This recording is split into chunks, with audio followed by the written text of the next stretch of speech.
Boa tarde. Tivemos um pequeno imprevisto aqui com o microfone, 2 minutinhos de atraso. Dou boa-vinda a todos.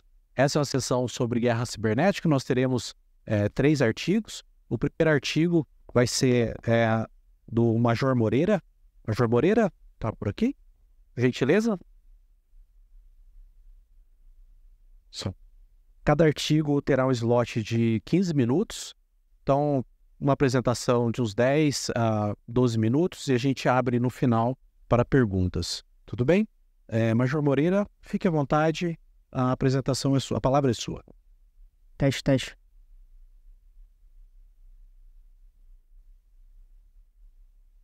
Senhores, bom dia.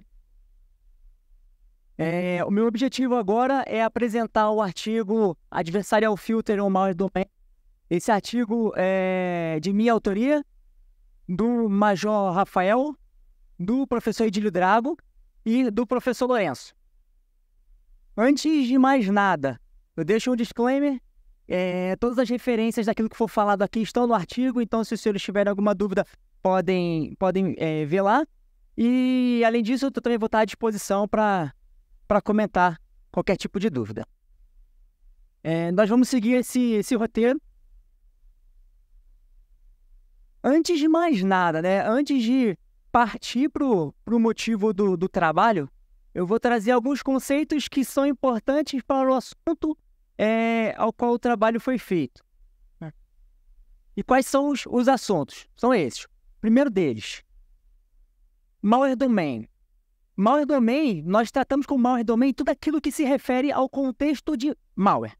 Tá, o que seria esse contexto de malware? Eu produzir o malware, eu classificar alguma coisa como malware, eu detectar o malware, tudo aquilo que trabalha com malware, nós consideramos como Malware Domain. Machine Learning adversarial. Hoje em dia, está mais do que de conhecimento comum que a gente utiliza a técnica de Machine Learning em vários aspectos, em vários domínios, principalmente por conta do poder de generalização que os algoritmos de Machine Learning trazem para o trabalho, quando a gente tem um grande volume de dados, por exemplo. E a literatura já identificou que os algoritmos de Machine Learning eles são vulneráveis a uma série de ataques, verificando os algoritmos de Machine Learning como sistemas computacionais. E um dos tipos de ataque desses algoritmos é o ataque adversarial. Basicamente, o ataque adversarial acontece quando eu modifico uma entrada, seja uma entrada que vai passar por um algoritmo de classificação, um algoritmo qualquer de Machine Learning, para gerar uma saída diferente daquilo que seria a saída esperada. Ou quando eu modifico uma entrada durante a sua fase de treinamento para que diversas outras saídas saiam diferentes daquilo que deveria ser o resultado esperado.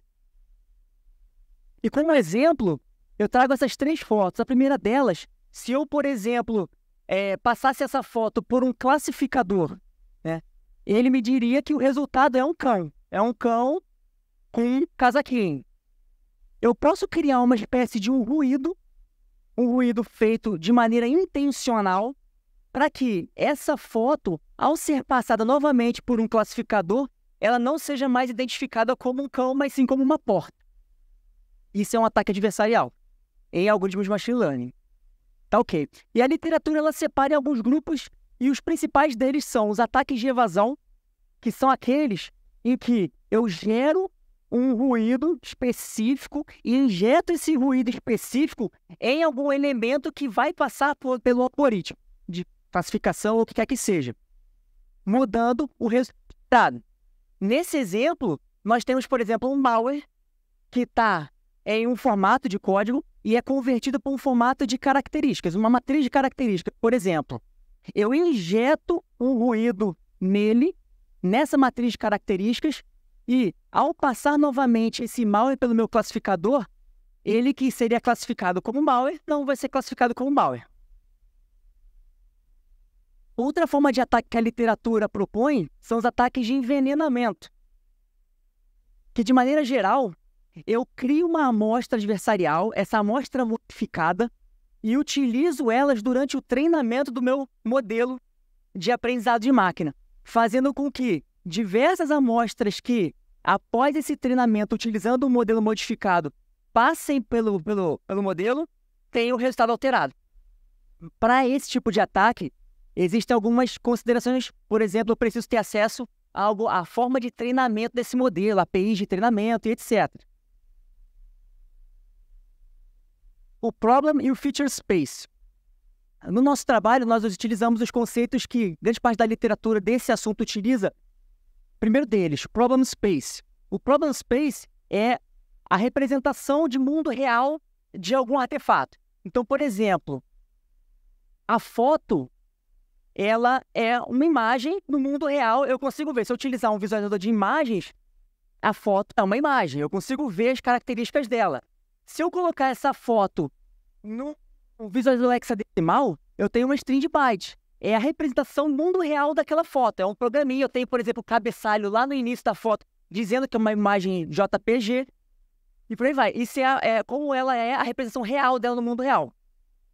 Por outro lado, quando eu preciso utilizar um algoritmo de aprendizado de máquina, eu preciso, de maneira geral, transformar essa representação do mundo real em alguma coisa computacionalmente aceita pelo modelo de aprendizado de máquina.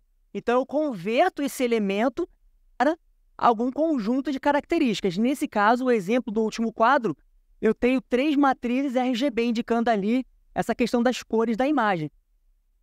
Essa imagem nos mostra o problem space, né, que são as 2 primeiras imagens, e o feature space, que seria a última imagem. E por que isso é importante? Porque no ramo do ataque adversarial, em aprendizado de máquina, nós temos um problema muito sério, que é o problema da reversibilidade. A literatura trata isso, muitos dos trabalhos, a literatura ela até considera que a reversibilidade foi aceita. Eles não trabalham especificamente nesse assunto. O que isso quer dizer? Quando eu converto, por exemplo, um software, um binário, em uma espécie, uma representação computacionalmente aceita por um algoritmo. Então, uma matriz de características. Faço uma modificação nessas características como buscando um ataque adversarial. Para poder trazer novamente essas características para um binário totalmente funcional, é muito difícil. E aqui eu trago um exemplo. Na primeira foto, nós temos aqui um binário PE, né? Dá para ver pelo cabeçalho, aqui fica pequeno, mas o cabeçalho MZ ele mostra para a gente o binário PE, né? É um string byte. Se eu fizer modificações nesses bytes, eu posso enganar um classificador? Posso. Só que, ao transformar essas string bytes modificadas em um executável novamente, ele vai funcionar? Não sei. Existe a grande chance, na verdade, dele não funcionar. E aí, na segunda foto, por exemplo, eu abri ali esse mesmo binário no readPE apenas para mostrar. Cada parte desse binário é esperada pelo sistema operacional para preencher, né, uma classe lá que o sistema operacional, para o sistema operacional responder a estímulos. Então, os primeiros tantos bytes quer dizer alguma coisa. O sistema operacional ele espera receber esses dados. Se eu sair modificando de maneira aleatória, provavelmente ele não vai funcionar. Então, tá ok. Então, qual foi o problema que nós tentamos resolver nesse trabalho? Primeiramente, nós consideramos as ferramentas, os modelos de aprendizado de máquina como ferramentas de classificação de malware e com foco específico em APKs Android. E pensando na avaliação dos classificadores em formato condensado, por assim dizer. E dessa a gente resolveu verificar se é viável nós utilizarmos classificadores, package, né, classificadores em conjunto, né, na detecção de amostras adversariais quando estivermos classificando malware em APKs Android. E como é que nós montamos nosso experimento? Nós utilizamos uma máquina Intel i7 7ª geração, 16 GB de RAM. A parte de amostras, nós temos a coleta das amostras no Androzu, né, que é um sistema que disponibiliza tanto amostras maliciosas como benignas. Nós pegamos 16.000 malwares e 20.000 goodwares e outros 800 malwares para servir de teste, né, onde seriam feitos os ataques. E nós utilizamos o classificador, na verdade, não o classificador, mas utilizamos a extração de características previstas no artigo Drebin. Né? E como é que ela funciona? Basicamente, ela verifica as permissões da aplicação, da APK, ela retira essas permissões de artigos de um arquivo específico do APK, né? Ele verifica as conexões dessa aplicação com o sistema Android, ela verifica quais métodos são disponibilizados para essa aplicação, para ela se comunicar com outros processos e faz uma análise de strings e de código dessa aplicação. Transforma tudo isso aí numa grande matriz de características. Como é que nós fizemos os ataques? Os ataques foram feitos naquelas 800 aplicações, né? Nós utilizamos dois tipos de ataque, né? Basicamente, nós usamos ataques do tipo baseados em gradiente e não baseados em gradiente. Ataques que são baseados em gradiente, de maneira geral, são os ataques em que eu faço a modificação interna dessas aplicações com base na variação do resultado da função custo do próprio algoritmo que está classificando ali o artefato. E outro tipo de ataques são os ataques não baseados em gradiente, né? Que foi o ataque de Mimicry que nós utilizamos, que de maneira geral como é que funciona? A gente tem uma série, tem as aplicações que nós queremos modificar, fazer a mudança da classificação dela em algum algoritmo. Nós pegamos uma série de códigos, convertemos eles em características e vamos injetando nele até que a modificação gere um resultado diferente no classificador. Quando esse resultado ele é modificado, a princípio eu cheguei na modificação que eu gostaria de alcançar. Nós utilizamos o modelo, né, técnica de aprendizagem de máquina, SVM, né, até por conta dela ser bastante interessante, principalmente quando a gente trata de datasets desbalanceados. Nesse caso não estava desbalanceado, mas a gente procurou utilizar um modelo que trabalharia melhor com um dataset desbalanceado. E fizemos ataques dos 800 malwares. Resultados. Nós fizemos treinamento do modelo padrão, o modelo de classificação de malware, alcançando um resultado razoável, de 86%, mais ou menos, e 7,54 segundos de treinamento, coisa bem baixo. E fizemos a criação dos modelos de treinamento adversário, de classificação adversarial. Ou seja, verificamos o quanto o modelo conseguia diferenciar entre uma amostra adversarial e uma não adversarial. E isso para a gente que o modelo SVM ele conseguia pegar praticamente todas as amostras, diferenciar muito bem o que era adversarial e o que não era adversarial. Lembrando que eles eram baseados na mesma amostra. Então, a amostra ela era convertida em adversarial e mesmo assim o modelo conseguia diferenciar muito bem. E a partir disso, nós verificamos que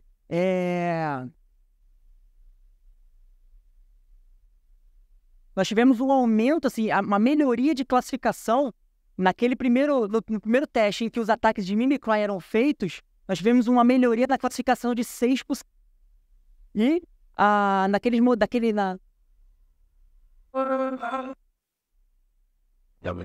The electromagnetic na classificação. E como conclusão, nós entendemos que a criação de mais um elemento de segurança no contexto da segurança que já existia é um elemento que pode ser benéfico para todo o sistema ali envolvido, né? Levando em consideração que às vezes a gente pode pensar que 6% e 2% de melhoria na classificação são poucos, mas considerando que nós estamos no contexto da segurança, né, qualquer malware que passe, ele já pode causar um prejuízo muito grande. Então, qualquer melhoria pode ser vista como um benefício. Além disso, nesse trabalho, inicialmente, nós não identificamos grandes diferenças entre colocar o filtro adversarial antes ou depois do modelo principal de classificação. Talvez por conta do volume de amostras que nós utilizamos.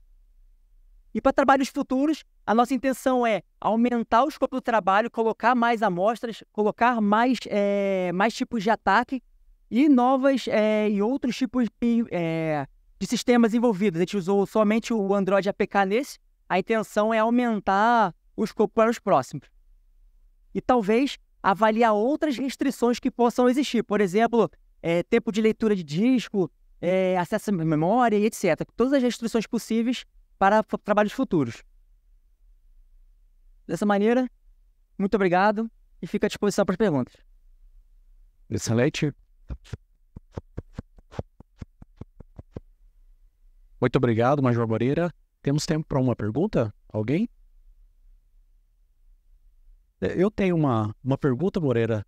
Aproveitar rapidinho, para uma resposta rápida, talvez. Você consegue, a partir do modelo, a extração do modelo, derivar o dataset ou, de certa forma, tentar inferir qual foi o dataset utilizado para treinar? Existem trabalhos agora que estão atuando nessa área, porque, na verdade, foge um pouco da abordagem de segurança. O ataque adversarial, ele é um ataque de segurança. No meu conhecimento e conforme a literatura ela aborda, né, o assunto.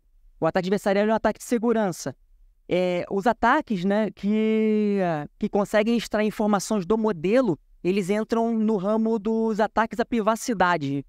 Então, existem algumas técnicas que estão sendo estudadas, nesse último ano saíram diversos artigos em grandes fóruns, demonstrando a possibilidade de extrair parcelas desse dataset que foram usados. Excelente. Então, quer dizer, o problema é um pouco mais amplo do que 40, né? Temos alguma pergunta online? Não sei.